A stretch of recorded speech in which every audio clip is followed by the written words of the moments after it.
नमस्कार दर्शक बंधु मु प्रदीप आपण मानक स्वागत करुच्ची आज आउ एक नया वीडियो रे। तो जदि आपण माने गुटिए खेत पोखरी खोलिया पई चाहुचंती एवं जो खेत पोखरी खोलिबा द्वारा आपण मानकु कृषि क्षेत्र रे हो बा मत्स्य चाष हो बा एमिति की बहुत सारा समन्वय चाष करिया पई चाहुचंती ताले वर्तमान राज्य सरकार को तरफ गोटे बहुत बड़ सुंदर स्कीम जाकी आसीची। जो स्कीम रे आपण माने वर्तमान जाकी पोखरी खनन पई राज्य सरकार को तरफ आपण मानकु 95% जाकी 95% जाकी रियाती प्रदान करा जिवो एवं जोंथिरे आपण माने मल्टीपल पर्पज रे सेही पोखरी को व्यवहार करि पारिबे। तो जो स्कीम टीर नाम रहिची से स्कीम टीर नाम हला जलधार योजना, जोंथिरे राज्य सरकार को तरफ नूतन प्रणाली रे आपण मानकु पोखरी खनन पई सरकार सब्सिडी प्रदान करिवे। ता सहित आपण मानकर जमिति जानिथिबे प्रत्येक जिल्ला रे समान धरणर चाष होई न थाय बा समान धरणर वर्षा होई न थाय। तेणु विभिन्न जिल्ला रे जमिति कि हमर कलाहांडी, कोरापुट, मालकानगिरी, बलांगीर एई सब जिल्ला रे केनाल सुविधा नथिबारु जायकि रबी ऋतु रे चाष करिया पई बहुत सारा असुविधा हेइताय। तेणु वर्तमान जायकि राज्य सरकार को तरफ जलधारा योजना माध्यम रे पोखरी खनन पाई सरकार 95% रो सब्सिडी दउचंती। तेणु आसंतु आज रो वीडियो रे कोन रहिछि ए स्कीम एवं आपण माने केमिति ए स्कीम रो लाभ नै परिबे से विषय रे संपूर्ण डिटेल जानिबा। ता पूर्वरु जदि चैनल को प्रथम बार विजिट करथंदी वीडियो को लाइक करिबा, चैनल को सब्सक्राइब करिबा सहित पाखरे थिबा बेल आइकन को क्लिक करी ऑल ले सेट कर देबे। तो देखंतु आपण माने समस्त जानिचंती जल ही जीवन, से जल को आमे व्यवहार करी विभिन्न प्रकार कृषि कार्य करिथाउ। तेणु कृषकटीए चाष करिया पई हेले ता पई जलर निहाती आवश्यक रहिछि। तेणु सबु आले जदि आमे देखिबा जो जिला गुडी को कहली जो जिल्ला रे जाकी जलर परिमाण टिके कम रहिछि, तेणु केनाल द्वारा मध्य सेठारे जदि ठीक भाबरे जलसेचन करा जाय पारु नै एवं जते बेले आपण मानकर बोरवेल सेठी खोला जाउछि 400 रु 500 फुट पर्यंत आपण मानकर बोरवेल खनन करिया पई पडुछि। तेणु वर्तमान राज्य सरकार को तरफरु सेही सब जिल्लार कृषक भाई भौणी मानक पई गोटे सुंदर योजना आरंभ करिसंती। जो योजना रे आपण माने खेत पोखरी खनन करी सेही पोखरी को विभिन्न प्रकार मल्टीपल पर्पज रे यूज करि परिबे एवं सबुठारो इंपोर्टेंट कथा एथिरे आपण मानकर 90% रु 95% पर्यंत सरकार रियाती प्रदान करिवे। तो देखि पारुथिबे जो स्कीम टीर नाम रहिछि जलधारा योजना, जोंथिरे यांत्रिक पद्धति रे खेत पोखरी खनन पई राज्य सरकार को तरफरु जाकी आपण मानकु 95% रु 90% पर्यंत जाकी रियाती प्रदान करा जाउछि। तो এই खेत पोखरी माध्यम रे आपण मानकर समन्वित चाष पद्धति आपणाई निजर आय को वृद्धि करने को सरकार जाकी चाषी मानकु प्रेरणा दउचंती। ता सहित चाषीटीए एई खेत पोखरी खनन करिया पई हेले आपण मानकर निजस्व जमी रे खेत पोखरी खनन करि पारिबे एवं एनै समस्त चाषी मानकु वर्तमान सरकार आह्वान करिसंती। देखंतु एई जो योजना रहिछि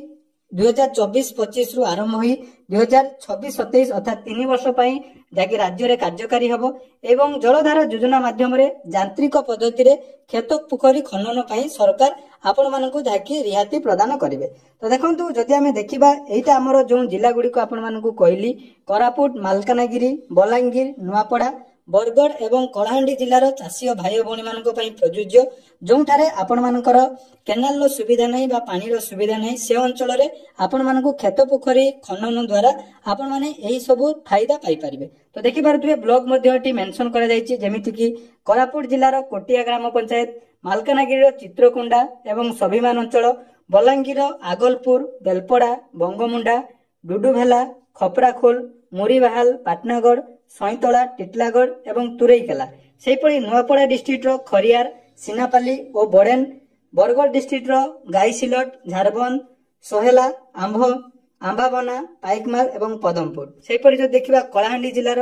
भवानीपाटना, लांजीगढ़, मदनपुर, रामपुर, नल्ला एवं थुआमुर रामपुर ब्लॉक रे एही योजना वर्तमान जाकी कार्यकारी होउची। तेणु जदि हमें देखिबा एही योजना आपण मानकर मूर्तिका संरक्षण विभाग बा सॉइल कंजर्वेशन डिपार्टमेंट तरफरु जाकी राज्य रे कृषक मानकु एही योजना रे शामिल करा जिवो एवं एथिरे देखंतु आपण मानकर 3 प्रकार प्रोजेक्ट रहिबो जोंटी आपण माने 3 प्रकार पोखरी खनन करि परिबे। किंतु पोखरी खनन करिया पई हेले आपणकर निजस्व जाकी खेत थिबा दरकार, जोटा कि आपण मानकर आरआई एवं तहसीलदार को एप्रूवल मिलला परे आपण माने खेत पोखरी खुली पारिबे। तो आसंतु यार कोन रहिछि एसओपी एवं कोन प्रक्रिया रे आपण माने आवेदन करि पारिबे से विषय रे संपूर्ण डिटेल जानिबा। देखि पारुथबे एटा रहिछि जलधार योजनार जाकी डिटेल्स आपनकर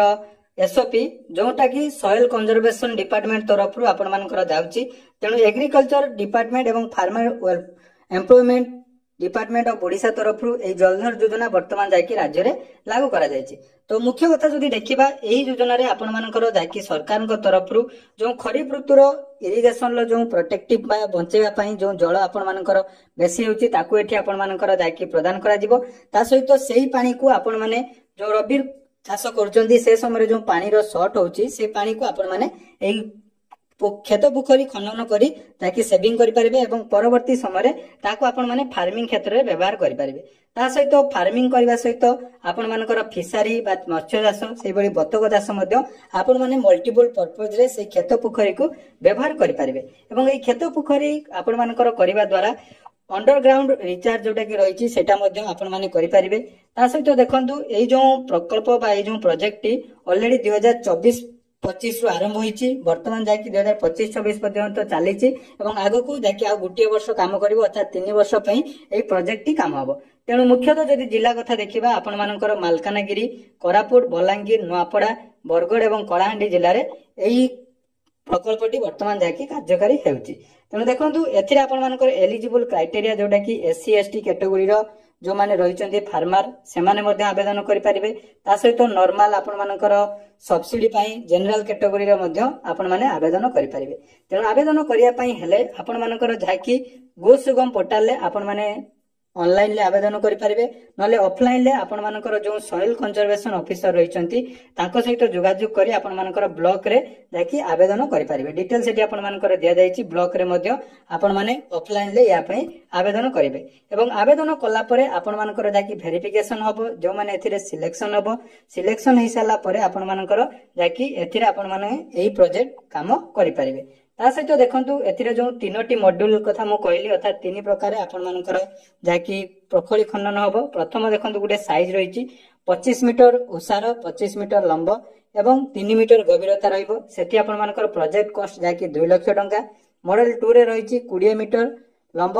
20 मीटर चौड़ा एवं 3 मीटर गभीरता रे रहिले आपण माने 1,30,000 पाइबे। ता सहित देखंतु 3 नंबर मॉड्यूल जोटा कि रहिछि 15 मीटर एवं 3 मीटर गभीरता रे जोटा कि टोटल 70,800 टंका आपण मानकर खर्च हबो। तेणु एई जो प्रोजेक्ट टी आपण मानकर वर्तमान जाकी चालू रहिछि प्रोजेक्ट टी काम करिया पई हेले वर्तमान देखंतु टोटल एरिया जदि हमें देखिबा टोटल 2650 नंबर जाकी पोखरी खनन बा खेत पोखरी आपण मानकर खोला जिवो जो थिरे प्रोजेक्ट कॉस्ट मध्ये आपण मानकर दिया जायछि जाकी 50 कोटी टंका सरकार